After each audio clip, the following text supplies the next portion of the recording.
by tape recording. Lux presents Hollywood.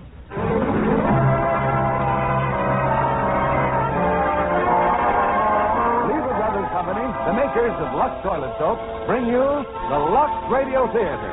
Tonight we are privileged to bring you Movietime USA, honoring the motion picture industry on its 50th anniversary by presenting scenes from the newest in fine motion pictures. And as our stars, Mario Alden, Ann Blyth, Leslie Caron, Claudette Colbert, Gary Cooper, Wendell Corey, Bing Crosby, Dan Daly, John Derrick, Joanne Drew, Gene Kelley, Vera Ralston, Donna Reed, Robert Ryan, Forrest Tucker, John Wayne, and Jane Wyman. Ladies and gentlemen, your producer, Mr. William Keith.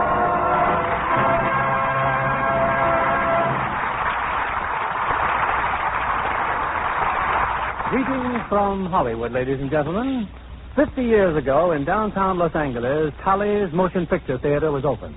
Not an opening night such as we have today. There were no stars and very little audience. But this new entertainment caught on and spread like wildfire. As with all American enterprise, competition became keen. Producers were constantly trying to make better pictures, writers to create better stories. And as a result, the motion picture took its place among the most important industries of America. Yes, motion pictures have played a major role in our lives in these past 50 years. They've brought us the history and ways of all nations. We followed the events of the day, and the entire industry contributed to our gigantic war effort. So the Lux Radio Theater is proud tonight to salute the motion picture industry and bring you 17 of its biggest stars in scenes from 8 of the pictures that you'll soon be seeing at your theater. It has long been the policy of the Lux Radio Theater to bring you the very best in entertainment. Just as for many years, we brought you the very best in complexion care, Lux Toilet Soap. As we are devoted and loyal to Hollywood's best, so 9 out of 10 Hollywood actresses are devoted to Lux Toilet Soap as their favorite beauty care. Writers and producers are ever searching for story material that's timely. Thus did the modern biography come into its own, because we enjoy knowing the true life stories of the people we read about in our newspapers. Now, next month, the headlines will caption World Series. So let's play ball with the 20th Century Fox production, Pride of St. Louis. The story of Jerome Herman Dean, better known to his millions of fans as Dizzy Dean, starring Dan Daly as Dizzy and Joanne Drew as Pat.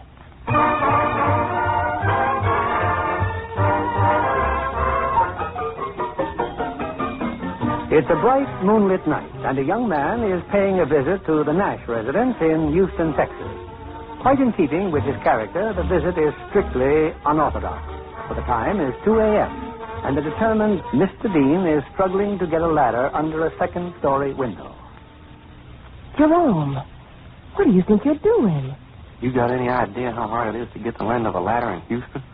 One fella started to call the police. You stay right where you are. You must be crazy. I am. About you. You know that, didn't you, Pat? And you asked me what did I think I was doing, didn't you? Well, I come here to get you to elope with me. Elope? I wouldn't be in no such hurry, only that fella Bishop. He's got me a little worried. You ain't in love with him, I know that. Do you? Yeah, because I talked it over with my brother Paul. And me and Paul decided. But if you keep on seeing Bishop and not seeing me, and especially if the Cardinal send for me, well, that means I got to live in St. Louis, and he'd be right here in Houston. Well, that's mostly all me and Paul talk about all evening. I love her, Paul, I said, and I'd like for her to marry me. Will you marry me? You stay on that ladder. You come an inch closer, I was just getting closer to make sure you heard me. Of course, to tell the truth, I don't have to get no closer, because, well, you probably wouldn't know, but I've been the runner-up in the hog calling contest in Lucas, Arkansas the last 3 years. Don't you dare raise your voice. Then why don't you answer Percy's question? Will you marry me? Tonight? Tonight. No. Tomorrow morning? No. Tomorrow afternoon? I never make dates that far ahead. How can a girl be sure? Look, Pat, I aim to be polite and friendly because I love you. But I'm going to get me an answer.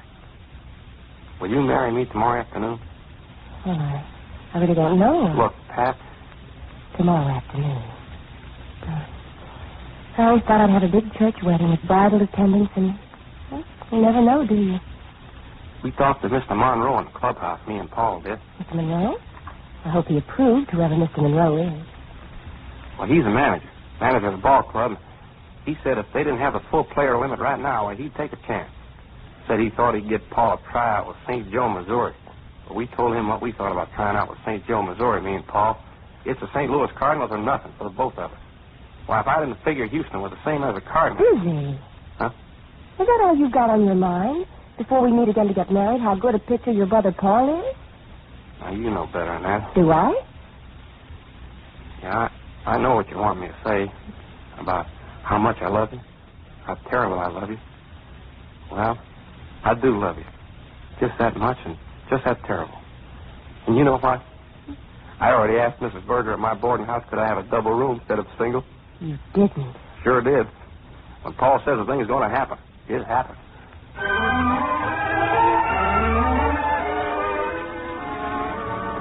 Ain't this just the most wonderful day ever was? Darling, we're supposed to be on our way to East Houston to be married. Well, this is almost the opposite direction you're taking. Dizzy, that's the ballpark down there. Well, isn't it? That's right, honey. I got to stop by for a minute. Oh? It's a surprise for you. Oh. It won't only take a couple of minutes to drive in and out. Hey, look at that crowd down there. Them bleachers is going to be loaded today. Anything you've got to pick up, we could stop by the business office and... Now, what I got in mind... What have you got in mind? Dizzy. Hello, Miss May. Everything is all set, is? The dailies have sent extra men. I made it sound so important, even the wire service... What's he talking about? Well, you see, Pat, I was having breakfast this morning with Larry here. He's press agent for the Houston Ball Club, and while I was busting with my news, I was that happy. I guess I must have said something to Larry. Well, can't you read between the lines? No. Well, it was Larry's idea for me and you to get married. Oh, wasn't that nice of Larry? I mean, at the home plate. Where?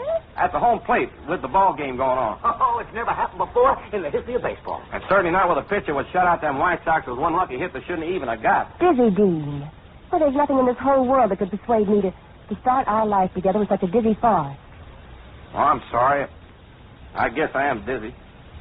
But if you'll forgive me just this once. Well, it looks like you'll have to get yourself a substitute quick, doesn't it, Larry? Maybe the first baseman could do a striptease dance. Or you could persuade Mr. Monroe to roll a peanut around the bases with his nose. Yeah, I'm ashamed of you, Larry. Thinking you could get away with anything as dizzy as having a girl start her married life. Why, there's things a fella just don't do, Larry. Huh? What you yourself... Hello, Larry. We're going to get married where Pat wants to get married. Thank you, darling. Yeah. Sure do hate to disappoint all them fans.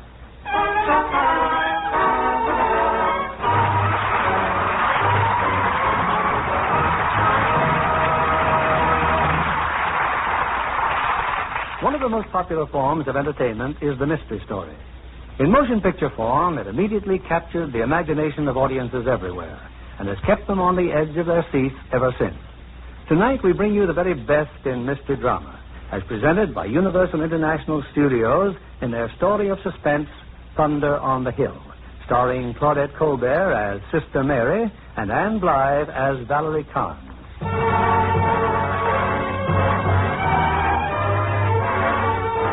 This is England, the countryside near the North Sea. For 2 days now, an angry flood has engulfed the lowlands, and the villagers have fled to the only place of safety, the convent and hospital of Our Lady of Rheims. Among the new arrivals are a woman and a girl. They said we could have this room to ourselves. Better take off your coat. It's soaked. Can't you let me alone for a second? I only want you to be comfortable, but we'll probably be leaving soon. May I come in? I brought you some soup. Oh, thank you, sister. I was told there were 3 of you. Sergeant Melling's talking to the sister in charge. You mean Reverend Mother. I hope you like onion soup. I don't want any. Well, please have some. It will warm you. I'm not cold. Then let me take your coat. Maybe you don't care about getting ill, but we do. Why should you? For one thing, our wards are overcrowded. Oh, don't worry. I shan't take up your precious space. Sister, there's nothing you can do for her. Yes. Let me have a cigarette. But I suppose smoking isn't permitted. Usually not, but under the circumstances. What circumstances? You know. I said what circumstances? Well, practically the entire village is up here, so we can't be too strict about regulation. You're not fooling me. You know who I am. You're only being kind to me because it's your duty. Humble yourself to the sinner. Appeal to his conscience. It's the trick that never fails. Well, with me it does. You see, I've no conscience left. And I have no tricks left, except to ask you once more to take off your coat. Oh, all right. Now are you satisfied? I don't want you to be a failure on my account. Now, your shoes. Let me take off those wet shoes. Get away from me. Let me alone. I don't want you to touch me. Get ready, Pierce. The Reverend Lady's been good enough to lend us their ambulance. We ought to be in Norwich within the hour. I'm afraid that's not possible. Why not, ma'am? The dike has been abandoned. They expect it to collapse at any moment. But we must be in Norwich before tomorrow. She's got to be there. It will be 2 or 3 days, I'm afraid. 2 or 3 days? I couldn't stand it. Miss Carnes, please. Miss Carnes? Valerie Carnes, of course. That's right. Valerie Carnes, the murderer. Valerie Carnes, who was on her way to Norwich prison to be hanged in the morning. Oh, please. Should I take her to my room? Can you see the notices? Hanging postponed because of rain. Please, come. Please, come with me. Very well. Yes, sir. And don't leave her alone, not for a second.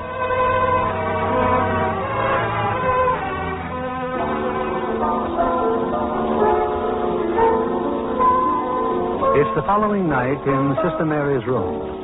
Valerie Caron, the condemned murderess, quietly fingers the keys of a piano.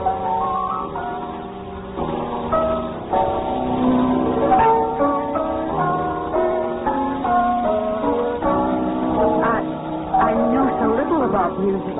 Is that Debussy? When did you come in? Just a few moments ago, when Miss Pierce left. Please, go on. No, it's not Debussy. It's Caron. You're a composer. Jason Caron. Jason. Your brother? Yes. The one I killed. You don't like it, do you? Oh, but I do. No, you don't.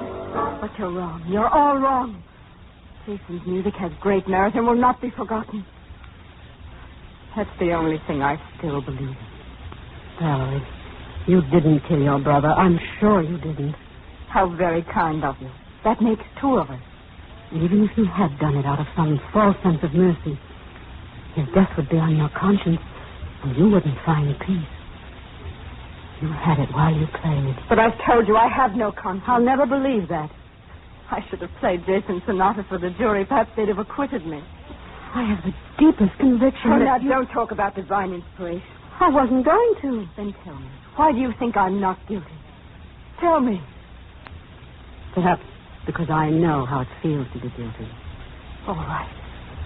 Suppose you believe in my innocence. What can you do about it? I can pray for you. Words. Just words.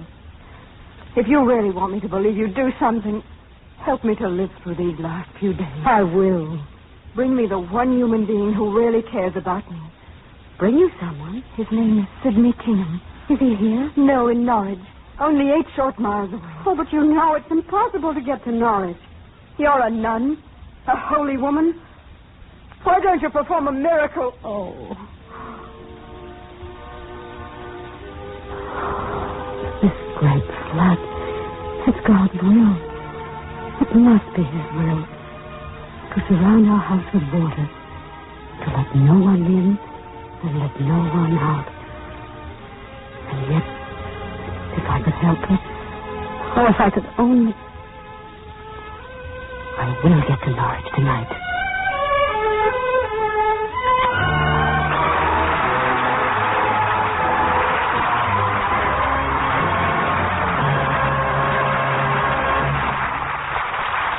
Now we'd like to call back to the center of our stage Claudette Colbert and Anne Blyth.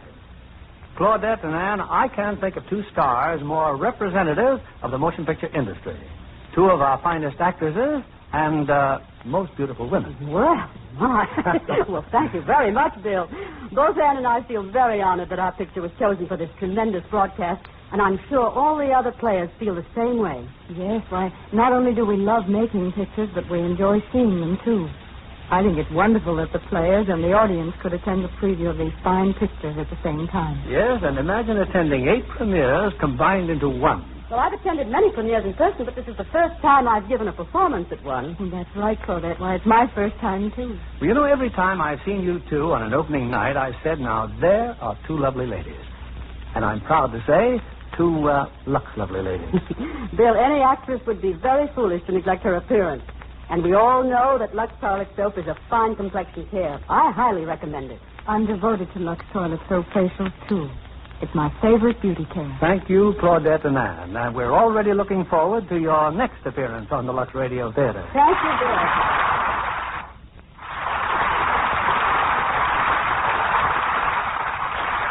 We continue with Movietime USA. World War II brought us pictures of modern warfare. We were able to follow our men who were serving their country through their training onto the battlefield. And as we conquered the enemy, these same battlefields became the names of motion pictures and would ever be a memorial to the brave deeds of our heroes. Here's our tribute to just one of the many branches of our armed services. The RKO picture, Flying Leatherneck, starring John Wayne as Dan Kirby and Robert Ryan as Griffin.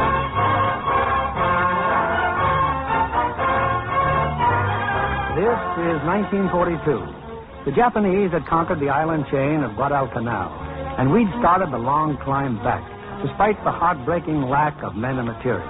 Our Marines faced more than the enemy. Their planes, battered and spent, flew with scarcely enough gasoline to bring them back.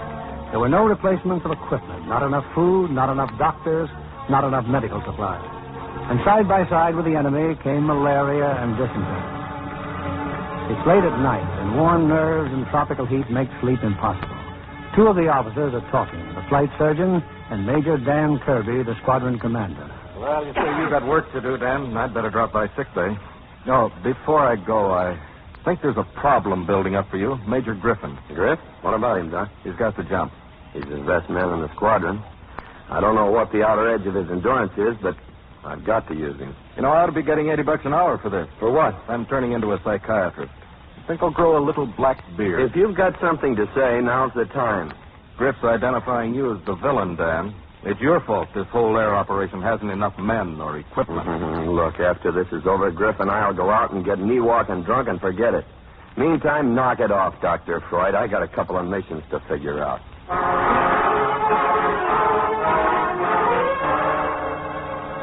Got a minute, Major Kirby? Hello, Griff. Since when am I Major Kirby? Since you hung up this schedule, it's all lost up. Is it? You got the older guys flying this tough ground strike, and the replacements are flying cover for a bomber mission. That's a milk run. Let's switch it. No, send the replacements on a milk run. The older guys have had some ground strike experience. They've also had it tougher than the law allows. I didn't make the rules. I only live by them. Maybe I did make one mistake, though. You ought to go with the bomber group. We'll give them a commander who understands combat, and it'll give you a little command experience. But I haven't any records on these new guys. I don't know which of them has had the most ground support training. Let's leave it the way it is. I'll fly the ground strike with you. Sure, you'll fly the ground strike with us. You beef at the decisions I make, but you're too soft to make them yourself. You just can't bring yourself to point your finger at a guy and say, go get killed. You gotta tear your guts out worrying about his flight record, or because some dame back in the States has given him the brush off, or whether he knows if his baby's been born yet. You got enough troubles of your own for one man. Stop trying to pack everybody else's around. Schedule that mission. Roger. I got a belly full of you, and I'm not buying the bill of goods you're selling. In my book, it's easy to be a turtle, to put a shell between yourself and the rest of humanity. Maybe I'm not making my point clear. 400 years ago, a poet said it better than I ever could. No man is an island. When the funeral bell rings, it isn't just for the dead guy. It's a little bit for all of us. Each man's suffering belongs to everyone. Or else why are we shooting off these guns? And I don't know what your reaction is going to be, but here's what I hope it is. I hope you say, let's take off those insignia and step out in the boondock and get it settled. You're one of the general headquarters right away, sir. Now, the pilots think they're going to be relieved. Is that true? Definitely not. You've got your orders, Griff. Get going.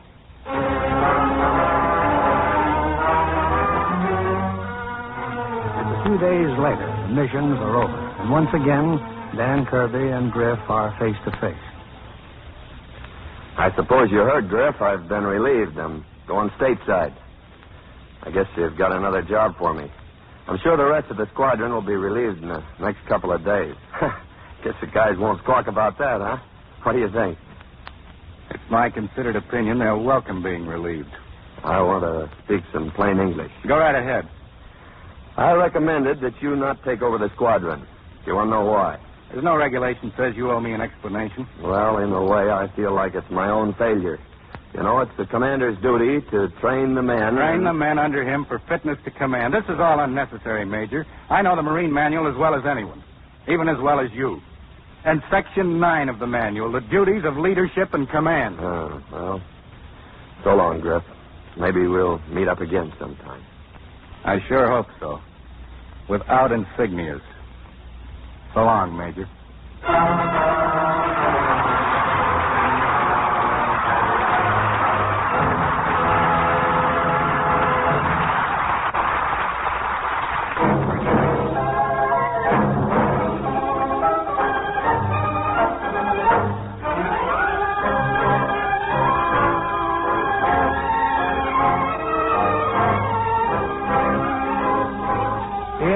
American in Paris, we see what music and the ballet have brought to picture. Inspired by the score of two of our most famous composers, George and Ira Gershwin, this Technicolor musical is an example of what tremendous scope the motion picture has to bring you romance set to melody, highlighted by a gorgeous modern ballet. A musical extravaganza, representative of the very best Hollywood can create, is this MGM production starring Gene Kelley as Jerry and Leslie Caron as Lisa. This is Paris, and I'm an American who lives here. My name is Jerry Mulligan. I'm an ex-GI. In 1945, when the Army told me to find my own job, I stayed on. And I'll tell you why. I'm a painter. All my life, that's all I've ever wanted to do. And for a painter, the mecca of the world for study, for inspiration, and for living is here on this star called Paris. Oh, if you've ever been here, you'd know just how I feel. Brother, if you can't paint in Paris, you better give up and marry the boss's daughter. I live on the left bank. In the past couple of years, I've gotten to know practically everyone in my neighborhood. And a nicer bunch you'll never meet. Back home, everyone said I didn't have any talent. They might be saying the same thing over here, but it sounds better in French. Oh, I have a lot of good friends in Paris. A lot of very good friends. But of all the people here, there's no one, believe me, like Lisa. Oh, it was easy to fall in love with Lisa. But meeting her and getting to know her, that was something else again. Anyway, she finally broke down and gave me a date.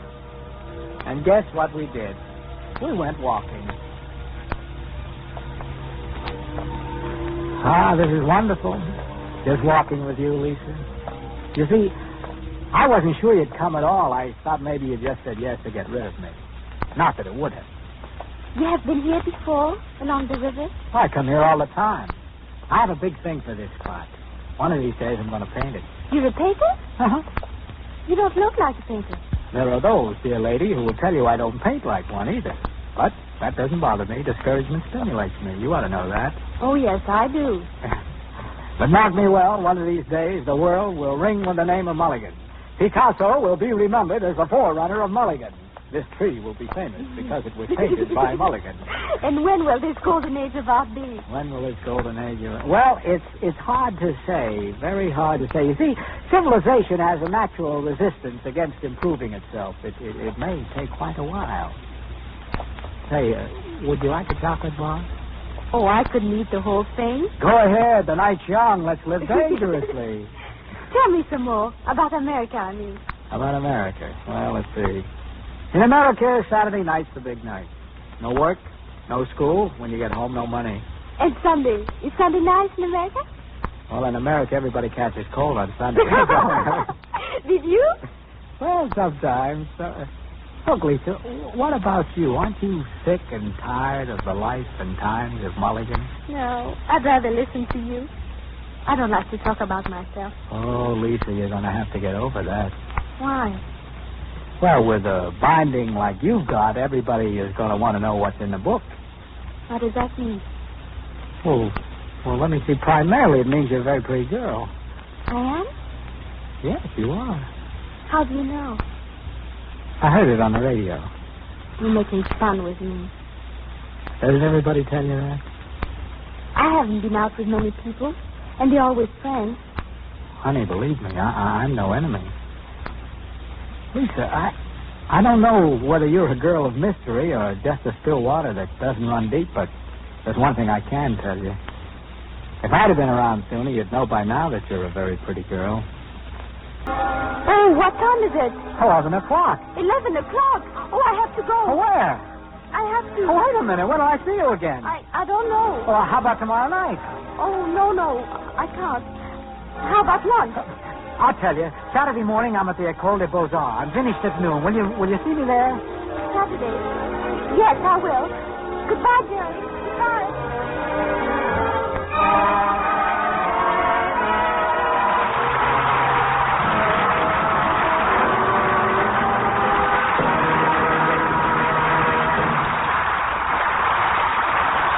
In a moment, we'll return to Movietime USA. But now, here's our Hollywood reporter, Libby Collins, with a beauty tip for you. a tip from the glamorous stars you hear on our program tonight. Yes, John, it's a beauty tip that I'm proud to pass along. And it's as simple as this. All our lovely stars tonight are Lux girls. Indeed they are. And when you see close-ups of these beauties on the screen, you'll know just what we mean by... a Lux lovely complexion. As glamorous Jane Wyman says, it's easy to keep skin Lux lovely. My daily Lux Soap facials are such simple care, but they really work wonders. You couldn't pay a higher compliment to Lux Soap Care than to say 9 out of 10 screen stars recommend Lux Toilet Soap. Yes, indeed. It's Hollywood's favorite beauty soap. A favorite with lovely women all over the country. Lux gives skin the gentle, protecting care it needs. The creamy, active lather ensures gentle cleansing that's really thorough. Every woman who wants a softer, smoother complexion should try this daily facial. Just cream that rich Lux lather well into the skin.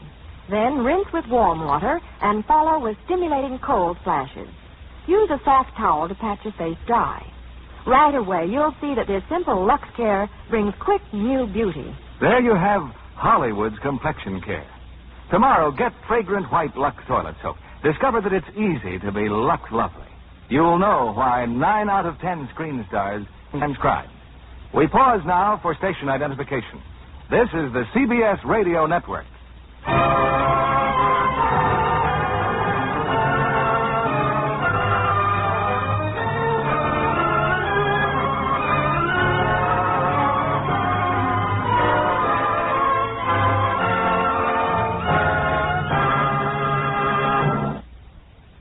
We continue with Movietime USA. Here's your producer, Mr. William Kelley. Americans are sports-minded people. We love all games and the people who play them. Through the motion picture, our children have been taught fair play and been thrilled by those last-minute scores made by their heroes. We love a champion, but more than that, we love the underdog, someone who has the fortitude to play for the sake of the game and not for the winning. We now present one of the finest examples of dramatic action in Columbia Pictures' Saturday's Hero, starring John Derrick as Steve Novak and Donna Reed as Melissa.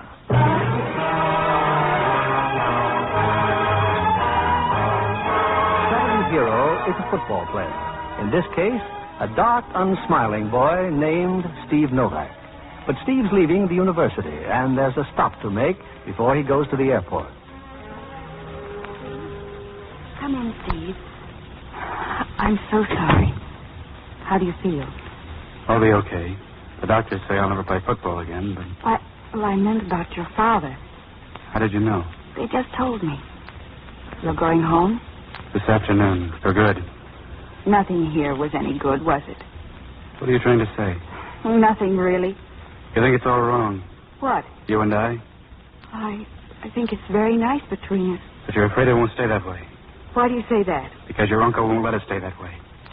Melissa, there have been lots of boys, haven't there? Lots of schoolgirl crushes, if that's what you mean. And not one of them ever mattered? Well, of course, they all did. At the time. Until your uncle turned them into something cheap and foolish. Something to be ashamed of. You don't understand. It isn't as though he's mean or small. He's been very good to me, Steve. You know how rich he is, but I'm really the only thing he has in the world. And when the thing comes along that you really want... Then he'll understand. He'll have to understand. Steve, I want to marry you. I want to go with you. I guess I'd make a rotten wife, but I never told you about my home, did I, Melissa? Middletown. An old house where we live. When it rains, the walls are always damp. You run your finger along the wall, it leaves a wet mark. My old man. I used to go to the park with him on Sunday. We'd eat rye bread and onion sandwiches. He'd slice the bread with a pocket knife he brought from the old country. He had big hands. Blue and red on the fingernails. I was ashamed because they always looked dirty.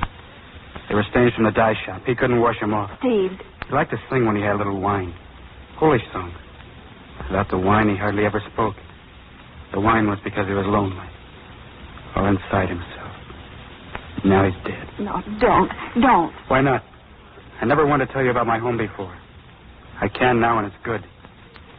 You still want to go with me? Yes. Go ahead and pack. I'll wait here until I just got the report from the hospital, Novak. Tough. Sure is tough. Oh, you better get ready, Melissa. We're leaving for Norfolk. I'm not going to, Steve. We don't have much time. Get your bags ready for the chauffeur. I'm going home with Steve. We're getting married. We won't have time for dinner if we leave on the road. I'm not going. I told you to pack your bags. She doesn't have to take your orders. We've been all through this before, haven't we, Melissa? All through your whims. Whatever you wanted, I always gave it to you. Sure. Sure, now she's scared to death of you. Why, you poor fool. What did she do, kiss you? I've seen a wagon load like you come and go. Melissa, look at me. He says you're afraid of me. Is that true? It's no use, T.C. Did I ever do anything to hurt you? You don't really want this boy. He has nothing. You can't live that way. We'll live. Just leave us alone. Leave you alone? You come near her again and I'll make you sorry you were ever born. Stop it. Stop it. Steve, go home, darling. Your brother's waiting for you. Go home, Steve. I'll follow tomorrow. Melissa. I'll come. Steve, you believe me, don't you? Yes. I believe you, Melissa.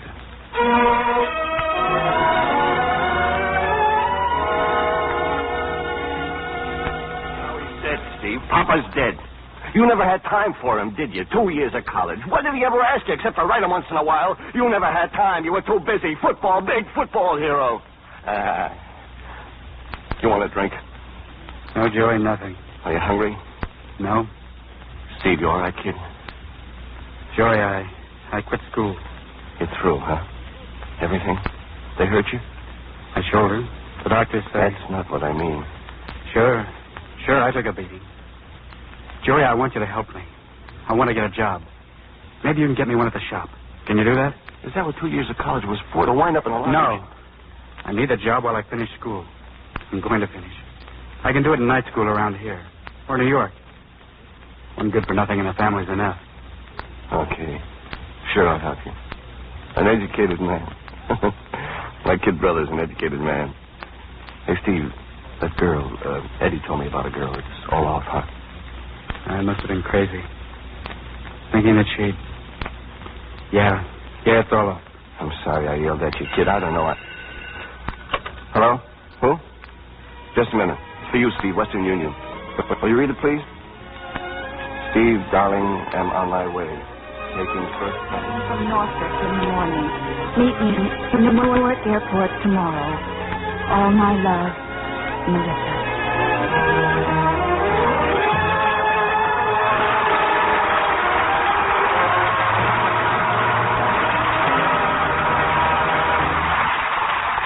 During World War II, Hollywood made many training films which were invaluable in teaching all branches of the armed forces. Hollywood then discovered that audiences were also interested in knowing just how our men learned to use unfamiliar weapons and fly new planes that gave almost unbelievable performances. Here's the unforgettable story of the B-29 in the Republic picture, Wild Blue Yonder, starring Wendell Corey as Cal, Vera Ralston as Helen, and Forrest Tucker as Tom West.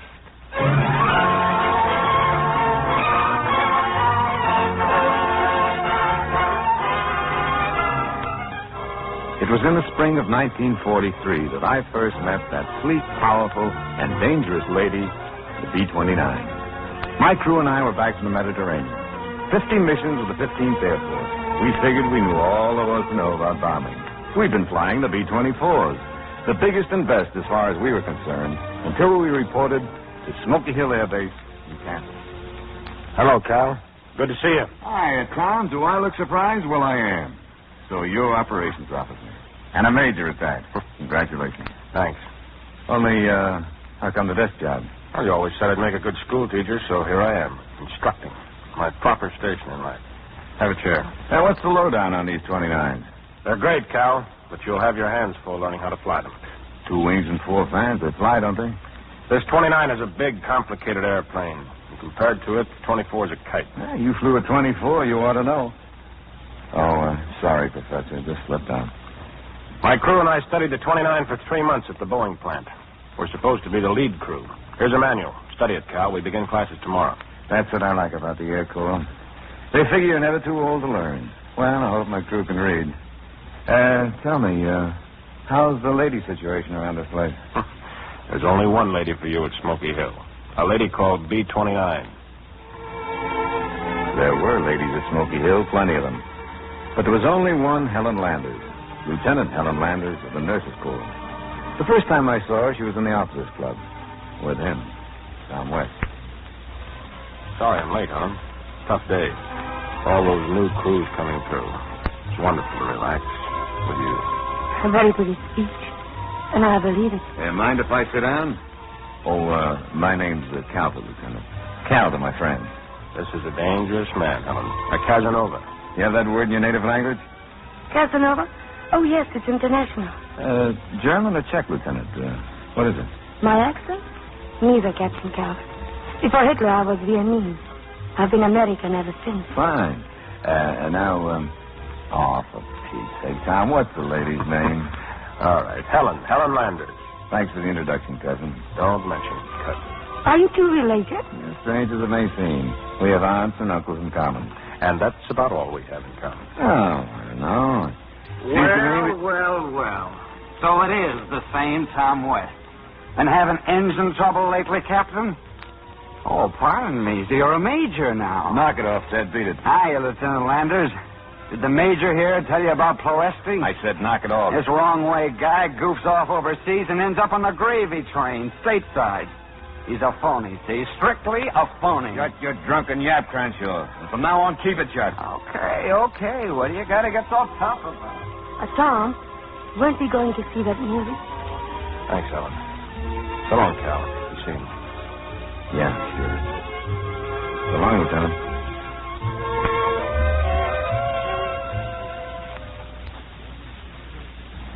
Anything wrong, Helen? You haven't said a word since we left the club. I'm sorry, Tom. You're wondering about what that drunk said. I want to tell you. Tom, please. Why not? You'll find out sooner or later. It doesn't matter. On the bombing mission to the Ploesti oil fields, the big one, I turned back. I claimed I had serious engine trouble. And you didn't? No. Well, I'm sure it wasn't as simple as that. You're right, it wasn't. Believe me, Helen, if I'd have been alone, I'd have gone through with it. But I liked that crew. We'd been together from the start. It was to be our last mission. On the 24th, we lost 2 crew members torn up by flak. Halfway to the target on our 25th. I suddenly didn't want to take that crew to Ploesti. I knew what they'd be in for. I wanted them to go on living. Does that make any sense? Of course. You don't sound very sure. Look, the men in your crew respect your decisions. Well, so do I. I really was having a little engine trouble. I might or might not have made it to the target. I guess I took the easy way. Thanks for telling me, Tom. But you didn't have to. Yes, I did. I wanted to for a long time. I was afraid someone else would tell you first. There mustn't be any doubt between us, Helen. Now, come on, Tom. Let's get to the movie. I saw a lot of photos in the weeks that followed. And after that, in China, India. And then came my transfer to the South Pacific, Tinian Island. So from now on, Cal, there'll be no more bombing from those high altitudes. The strikes aren't hitting the way they should. Starting today, it's 12,000 feet in daylight and 6,000 at night. You're crazy, Tom. We'd get murdered at that altitude. Besides, we're clabbering them now. Sure. But the aerial reconnaissance photos tell the real story. If you looked at them the way I've been doing, you'd know. You have to be scientific about it. Scientific? A paddlefoot flying a desk telling me to look at photos? Is that scientific? I haven't seen the real thing. Do I have to look at pictures? Cal, you know you can't see much at 20,000 feet bombing through an undercast.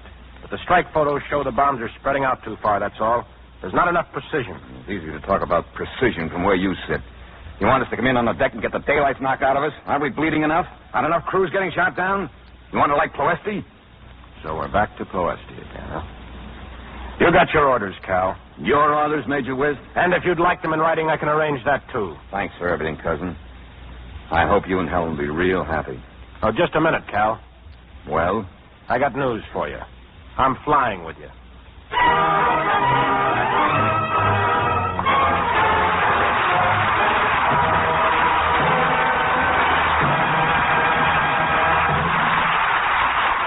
In a moment, we'll continue with Movietime USA. But meanwhile, I want to take time to have a chat with Joanne Drew and Donna Reed.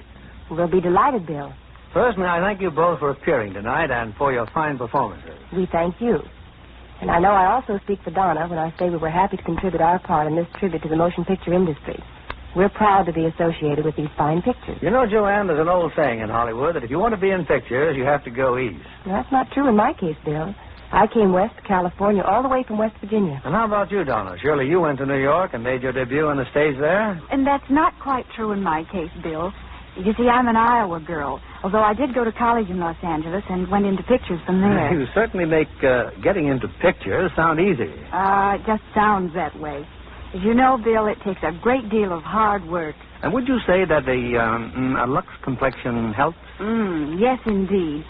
As you know, camera close-ups are very exacting, Bill. I don't take any chances. I always use Lux toilet soap for my complexion care. Lux soap facials certainly are a dependable beauty care. I've been devoted to them long before I began making pictures. Yes, a good complexion is very important, particularly for screen actresses. Now, let's continue with Movietime USA. We're listening. Naturally, no tribute to motion pictures would be complete without the adventure story. Frontiersmen, Indians, explorers. With the most wonderful setting for any picture, the great outdoors. The history of our nation has provided many a scenario filled with true adventures and created our greatest heroes from the brave men who helped to settle this country. Here's our next scene. United States Pictures production for Warner Brothers, Distant Drums, starring Gary Cooper as Quincy Wyatt and Mary Alden as Judy.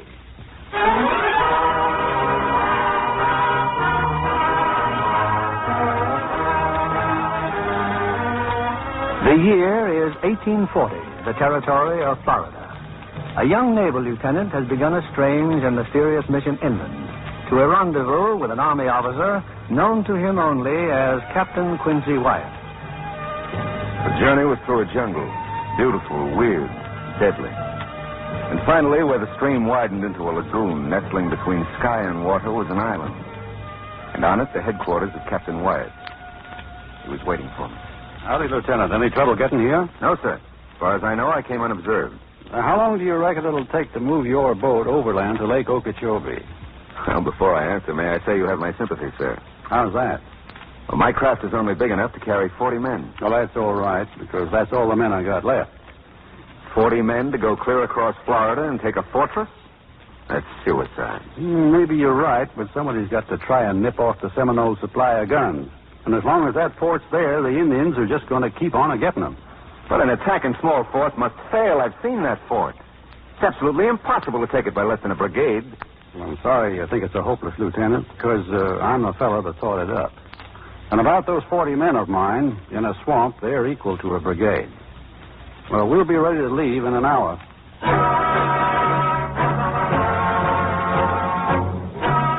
days later, Captain Wyatt had accomplished the impossible. But the destruction of the fort had aroused another enemy, the Seminole Indians. To Wyatt now has fallen the terrible task of leading his 40 soldiers and the prisoners they have freed through the treacherous Everglades to safety. Among the prisoners is a girl. Well, Captain, we going to get out of here alive or not? Now, that's something the men would sure like to know. I'd like to know myself. We're safe here till morning. Seminoles don't relish the dark. Any more questions, Miss Beckett? Some, maybe. If I was you, I'd ask them now. Come morning, I may not be around to answer. I was just figuring. Figuring what? You. And how much cloth it would take to make you a pair of those tight doeskin breeches, real fitted like. A pair of lacquered boots, and a swallowtail coat, and a fancy shirt with a silk-string tie. Oh, you look mighty grand walking down Drayton Street in Savannah. I might look all right walking down that street you're talking about, but I look like a darn fool here. You ever been to Savannah? Nope, and I don't figure to go. It's a nice way to live. Sipping tall absinthe coolers at a sidewalk cafe. Attending garden parties with the general folks. Don't it make you redden up, talking like quality? A cracker gal like you. Cracker gal? Well, it takes a cracker to tell a cracker. What part of Georgia are you from? Okefenokee. My folks lived on pine nuts and squirrel meat, same as yours. I should have known. But how did you smart me out like that? It's the way you walk. Down home, we used to tie up a gal's leg when she was 16 so she could get a first pair of shoes on her. That's how it was with you, wasn't it? I still got the marks of that rope on my shin bone. You didn't pick up that highfalutin talk in the cracker country. Where you been wandering? Oh, Charleston, Havana, wherever the gold coins roll. Well, there ain't any around here. And what are you doing in this territory? I was bound out of New Orleans for Savannah when my boat was pirated by those renegades you blew up. What happened to the other passengers? Perhaps the renegade leader didn't find them as interesting as he did me. How'd you get along with him? You found me in a dungeon, didn't you? He put me in there to think it over. Did you? The rats were getting bigger every day. You arrived just in time. Where are you heading from here? Back to Savannah. Well, is that what's most important to you? As important, for instance, as my putting my arms around you? Let me alone. Stay away from me. You sure fancy that Savannah quality, don't you? I don't fancy them. I hate them. So that's the burr under your hide. You're planning to get even with the whole town. Not the whole town, just one man. Is he the one that tied your leg up? I tied up my own leg. He's the one that put the shoes on me. Fancy shoes? That wasn't the way it started. But that's the way it worked out. You had no objections? I was too young to have much objection about anything. My father had some. But he was a cracker. And rich folks know how to handle crackers. I found him down on the levee one morning, dead. They said he'd been run over by a wagon. But I never saw wagon wheels that would leave lash marks on a man. You got a way of writing that? I do. I've put a lot of years in this, and now I'm ready. When I get back there, they'll find out Quality's not the only ones who can swing a black snake whip. So when you were looking at me, measuring me for that suit, how did I fit in? Was it in your mind that I was going to help you swing that whip? Maybe. Well, if that's the score you want to settle, you'll have to do it by yourself. Then that's the way I will do it. That's why I'll get out of this swamp no matter how. Nothing is going to stop me. Not the Seminoles or the snakes or the quicksand. Not even you. You're real sure of that, aren't you?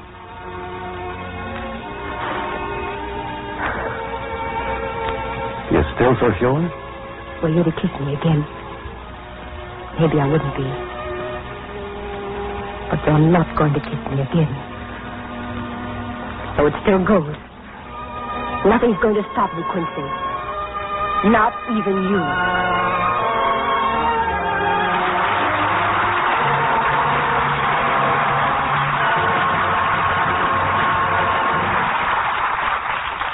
And now we come to a picture that has a bit of everything. Comedy, drama, romance, and music. Yes, in these 50 years, many things have changed, but not people.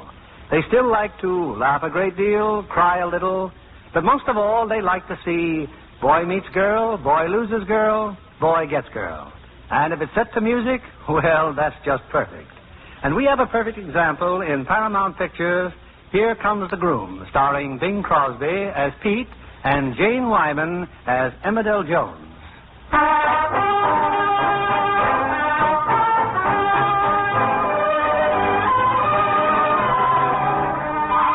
This is the story of Pete Garvey, who went to Europe, and Emmerdale Jones, who waited for him to come home. Waited for 3 long years. You see, every time I told Emmerdale I'd be coming home to marry her, well, something would come up and there'd be a little delay. A little delay? Get him. 3 years of delay. Well, I've had enough. I'm getting married, and not to Pete Garvey. He's Wilbur Stanley, who's very rich, very good-looking, and very much in love with me. See, I even brought her a ready-made family. I adopted them in Paris. 2 of the swellest kids you ever saw. They're wonderful kids. But I'm going to marry Wilbur Stanley. I'm going to marry Wilbur Stanley. Okay, but I've got to give my children a home, and you've got to help me find one, yeah? Well, all right, I will. So it happens that among Mr. Stanley's many enterprises is a very active real estate department. I'll take you down to the office right now. I'll find a house for those poor little children if it takes all night. Well, all right.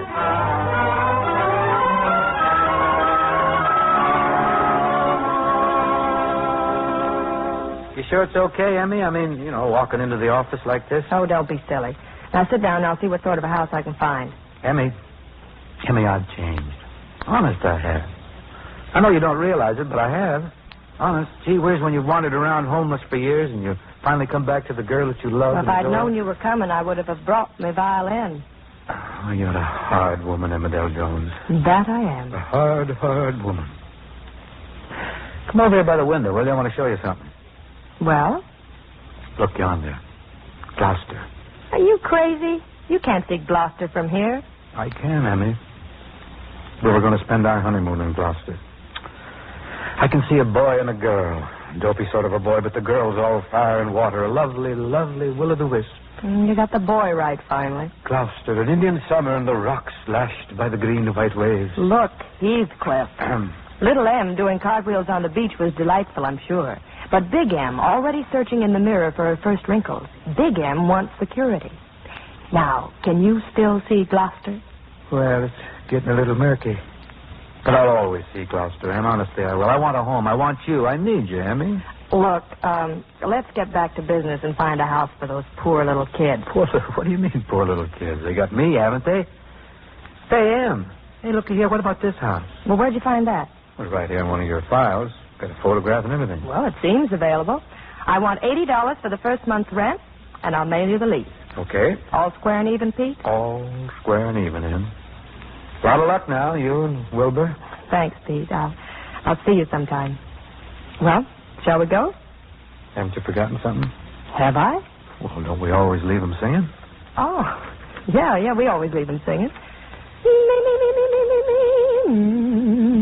Betty colored the turf. Oh, but yes. it's a little out of my register. You know I have a limited range. Yeah, you kill at 50 inches. Well, hang on then, Emmy girl. Now, don't get lost around the curves, huh? I brought my scooter. In the cool, cool, cool of the evening, down I'll be there.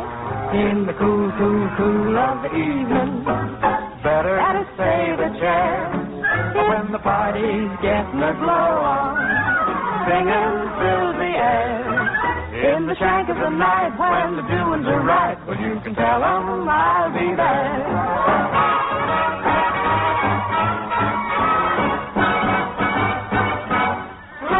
Sue wants a barbecue, Sam wants to boil a ham, Grace wants a bowl of base stew. In the kitchen, Jake wants a weenie baked steak and a layer cake, and he'll get a tummy ache too.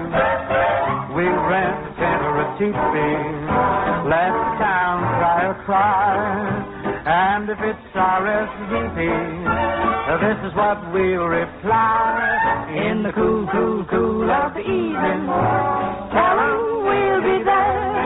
If you want a couple of deadheads to fracture the affair, Why, I make the singer Pagliacci. well, stand back and give him air. steady now, everyone can relax, And we'll have a few yaks, and you can tell 'em we'll be there.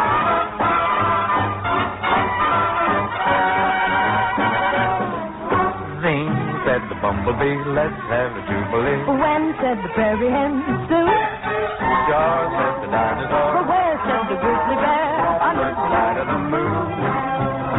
How about your brother Jackass? Everyone gaily cried. Are you coming to the racket?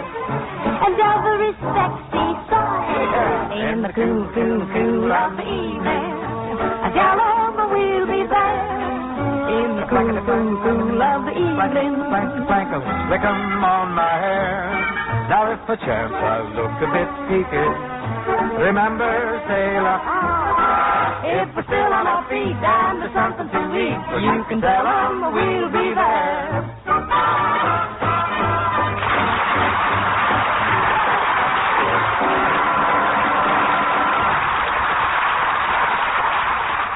Now, Libby Collins with that big question. With that big $60,000 question, John. You mean? I mean, who is the lovely Lux girl? The lovely Hollywood star with her eyes mashed out. Her photograph is on Lux Girl contest posters in grocery stores all over the country. Identify her, and you may share in the $60,000 worth of prizes in the Big Lux Girl contest. And what prizes? The first prize is $5,000 cash plus a Ford Victoria sedan. And 10 more prizes, each a Ford Victoria sedan.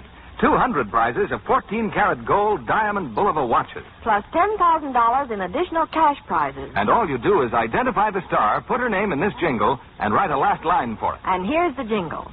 June is her name. The last is da-da-da.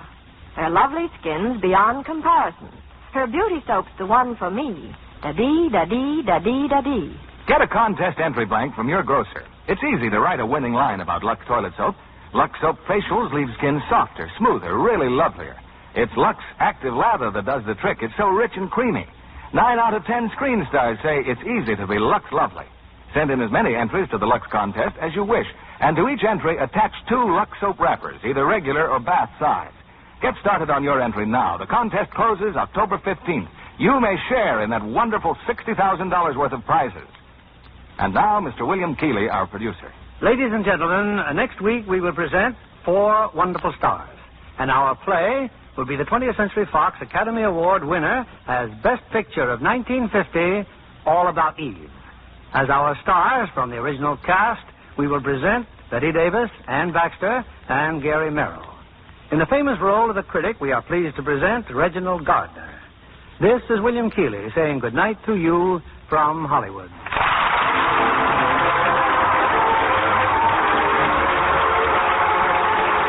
This program came to you by tape recording and was adapted by S.H. Barnett. Our music was directed by Rudy Sprague.